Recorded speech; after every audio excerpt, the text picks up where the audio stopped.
syarat sighatin nikah, sigahnya nikah.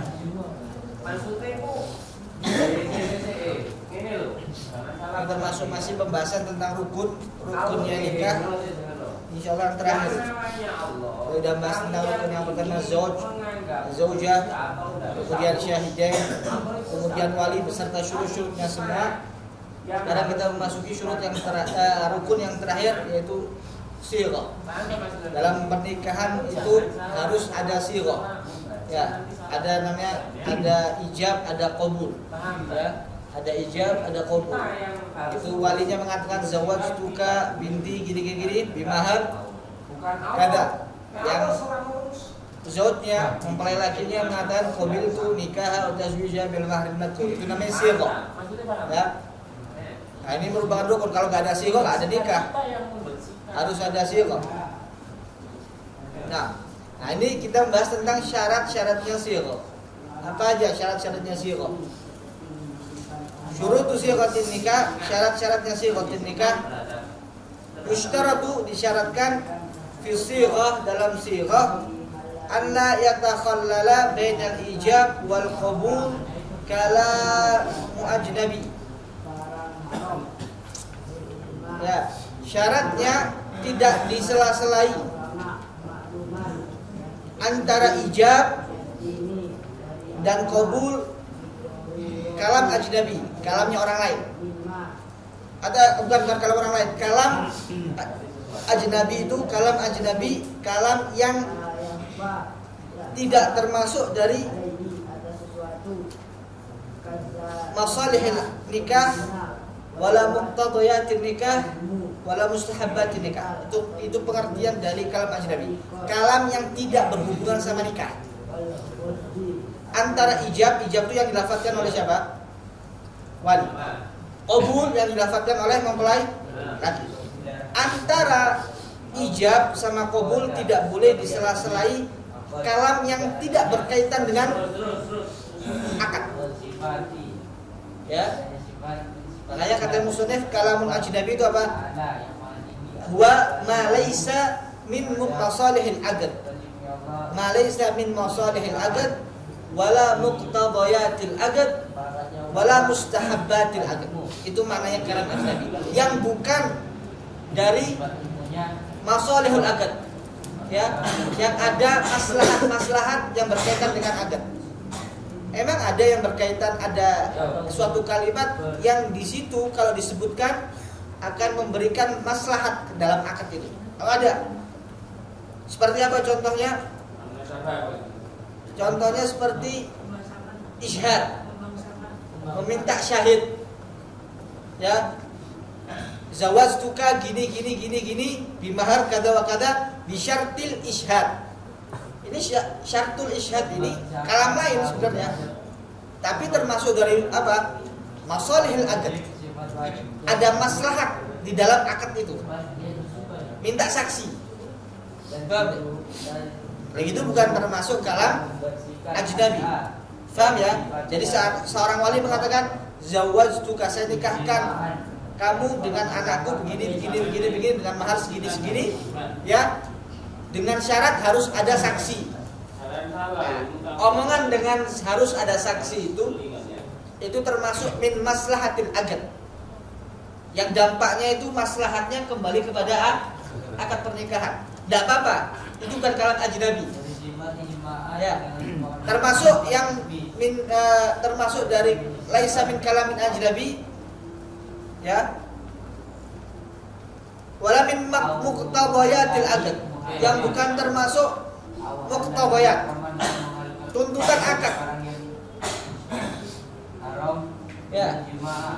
Ada kalimat yang ucapan tapi tuntutan di dalam akad. Seperti apa? Seorang wali ketika mengatakan zawajtuka, saya nikahkan kamu dengan anakku begini dengan mahar segini. Ya. Kemudian dia mengatakan begini, qul, katakan, wahai siapa? Wahai mempelai laki-laki, qabiltu nikah wa tazwijha bil mahrin mad. Qul, pokoknya dia mengatakan qul, omongan katakanlah. Ya. Kemudian si mempelai lakinya mengatakan qabiltu nikah wa tazwija bil mahril madkur. Kalau gitu antara ijab dan antara qabul ada lafaz kul. Paham ini? Kul ini muqtadaya tuntutan akad biar dia mengingatkan sama si siapa?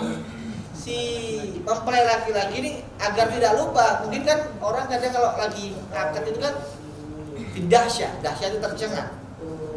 Grogi. Ya. Ini apa namanya? Apa istilahnya itu? Suatu yang sakral, ente begini saya gampang kok pintu nikah atas bisa mengatur. Ente coba pas ngomong meredak keringat sampai isor sawah tegang. Bukan ini ustaz itu di foto itu nggak ada yang bagus, tegang waktu zuat. Padahal setelah itu lapor aku sampai tegang seperti itu, nggak tahu bawaan. Padahal kita ngomong gitu kan, sakral memang nikah ini. Coba gue ya coba.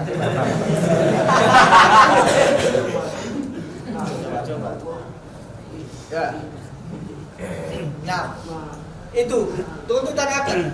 Tapi omongan kul ini ya, sebagian ulama yang mengatakan ya, yang mengatakan kul ya, yang mengatakan kul itu termasuk min muqtadayatil akad, itu Sahih Fathul Mu'in.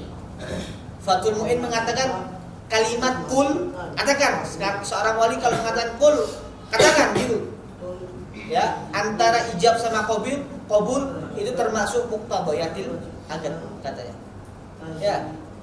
Tapi al-jamal ya, di Syarhul Jamal ya, Hasyatul Jamal disebutkan itu mengatakan kalau ngomong kul itu doror, bisa menjadikan gak sah akadnya. Kenapa? Karena pendapat beliau omongan kul katakan itu tidak termasuk muqtadayatil akad. Begitu ada khilaf yang mengatakan begitu. Ya. Katakan omongan kul itu yang berartian katakanlah ya, itu menurut Sahih Fathul Mu'in mengatakan apa? Muqtadayatil akad. Jadi kalau orang wali mengatakan begitu, kul si akadnya sah. Tapi ada pendapat Jamal ya, fi Hasyatil Jamal, Sahih Hasyatil Jamal, beliau mengatakan tidak sah. Dan itu bisa mengakibatkan akadnya tidak sah. Bisa difahami? Ya. Itu ada khilaf tadi. Kalau lebih baiknya jangan. Lebih baiknya ya jangan. Yang ketiga, termasuk dari kalam ajnabi yang lain min mustahabbatil akad, yang bukan perkara-perkara yang sunnah dalam akadnya. Kalau seumpamanya dia melafatkan antara ijab sama qabul, lafaz-lafaz yang sunnah. Seperti apa? Contoh, si suami si mempelai laki-laki si walinya mengatakan zawajtuka ya ukhti begini di mahar ya 500.000 rupiah halal. Nah, sebelum si laki ini menerima qabul, dia khutbah dulu. Alhamdulillahirabbil alamin. Wassalatu wassalamu ala sayyidina Muhammadin wa ala alihi washabihi usikum nafsi bittaqwallah qabiltu nikah tazwija bil mahram. Ada khutbah dulu. Khutbah itu kan yang mencakup antara alhamdulillah, wassalatu ala nabi, dan juga wasiyah bit taqwa. Seperti kayak khutbah itu atau khutbatul Jumat. Jadi suami ya, si calon laki-laki ini sebelum menerima qabul dia ngomong apa? Alhamdulillah. Wassalatu wassalamu ala Rasulillah. Usikum wa nafsi bittaqwallah qabiltu nikah wa tazwija bil mahril. Itu menurut Imam Rafi'i khutbah itu sunnah. Nah, kalau ada orang mengatakan seperti itu di dalam akadnya, ya gimana? Tidak pengaruh dalam akad itu, sah akad. Sah itu akadnya, karena termasuk apa? Mustahabbatil akad, termasuk perkara yang sunnah ya di dalam akad. Makanya kalam ajnabi ya, kalam yang tidak termasuk min masalihil akad, walaysa min muqtadayatil akad, walaysa min mustahabbatil akad. Itu namanya kalam ajnabi. Bisa difahami ya? Bisa difahami. Contoh kalam ajnabi. Zawajtuka ukhti begini bimahar 500,000 rupiah halan. Betul gitu ya? Moro-moro si walinya ngomong, siapa cepetan usai bagi-bagi piringnya aja ini belum digobul langsung baru kerungu kalau kobil itu nikah tasbihnya bismillah. Gimana? Ada kalam ajnabi. Paham? Maka tidak sah. Bisa difahami. Atau enggak dari mana? Dari si suaminya mengatakan begitu.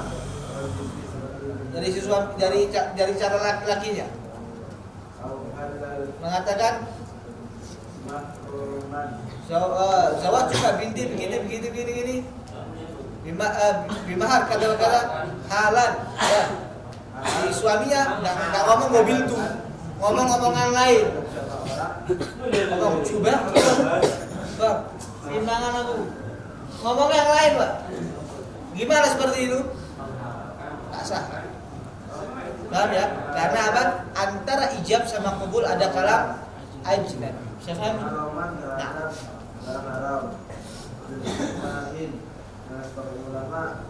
Jadi kalam ajnabi antara ijab sama qabul itu bisa memberikan dampak ketidaksahannya akad. Ya. Ketidaksahannya. Nah. Masih dalam masalah ini. Kalam ajnabi itu yang bisa mempengaruhi dalam ketidaksahannya akad itu jika datangnya dari siapa? Bagi orang yang setelahnya, maksudnya bagi si siapa? Si suami atau bagi si walinya juga. Kalam ajnabi itu bisa difahami. Kalam ajnabi yang bisa memberikan dampak ketidaksahan akad itu apakah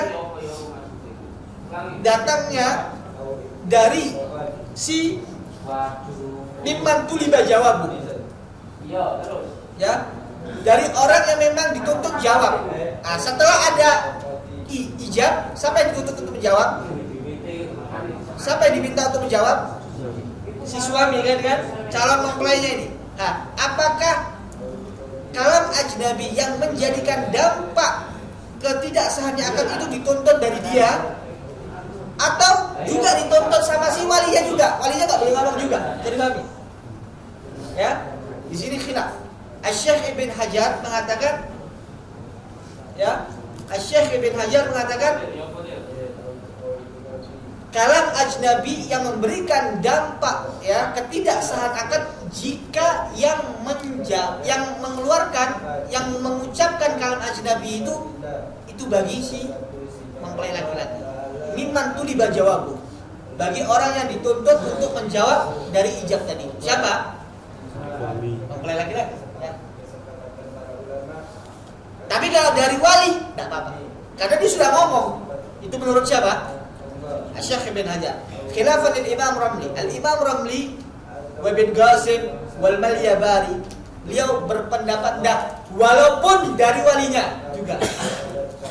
Contoh kayak Ustaz misalkan tadi, kalau seumpamanya walinya sudah mengucapkan ijab, ya, walinya sudah mengucapkan ijab, dia juga nggak boleh ngomong selain yang berkaitan dengan akad. Kalau dia ngomong kalam ajnabi, walinya setelah dia mengucapkan ijab bisa mempengaruhi dari kesahannya akad. Bisa difahami? Jadi Imam Ramli yaitu kalam ajnabi tidak boleh datang dari siapa? Baik dari wali, baik dari siapa?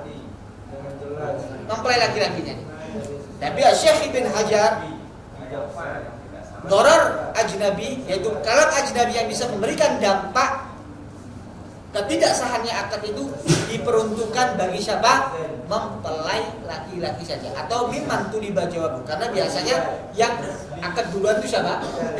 Walinya, baru yang qabilnya siapa?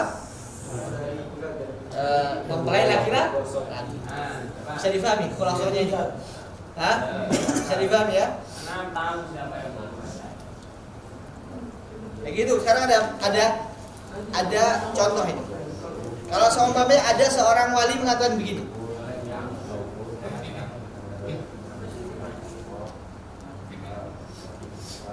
Angkah tuka, au zawaj tuka, ya, ibnati, au ukhti,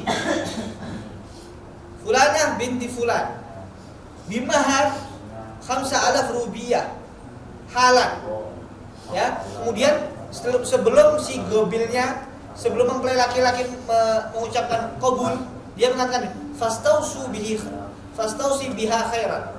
Apa itu? Berbuat baiklah kepada seorang perempuan. Ada kalam ajnabi yang mengatakan siapa? Wali. Kemudian si mempelai laki-laki mengatakan qabiltu nikah tazwija bil mahril madhur. Hukumnya gimana ini? Hukumnya gimana, Salim? Hah? Sah. Hukumnya gimana, Ali? Hukumnya gimana? Hukumnya gimana?